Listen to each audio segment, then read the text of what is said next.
In an RTI reply, government has admitted that 37.9% of the vaccine procurement has been utilized so far, which means that more than 60% of the budget for the vaccine procurement remains unused. Out of the total 35,000 crore rupees, 9.2 thousand crore has been used so far.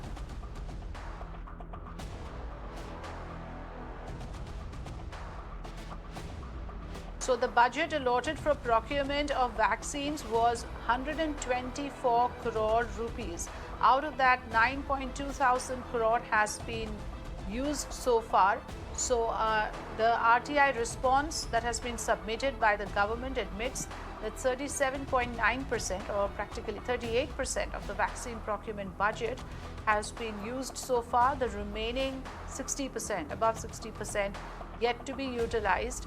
Out of the total 35,000 crore rupees, 9.2 thousand crore has been used so far.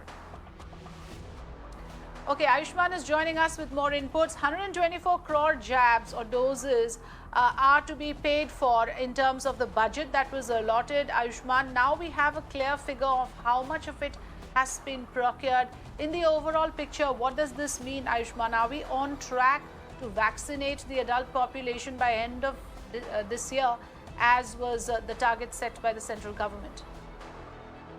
Well, Afrida, this clearly means that the 39%, 38% is the figure that we are looking at, which has been disbursed and it has been spent for procuring 124 crore doses.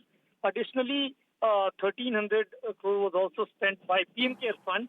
But what does this mean, Afrida, is that the government in the current situation is tapping on the situation. 94 crore is the eligible population for vaccination, and they are aiming, provided that we have already achieved 50% of the vaccination in the eligible category. Government is hopeful that if the hesitancy does not hit, then they are all set to vaccinate at least by the first dose to the entire eligible population. So far, the procurement has been of 124 crore doses. It is going to increase in the coming months. But if you look at the financial figure, there was 35,000 crore that was released, in fact, allocated for vaccination. And out of that, more than 9,200 crore have been so far spent on vaccination, on COVID vaccination in the country right now. All right. Thank you so much for joining us, Ayushman, and giving us the important inputs on the big story.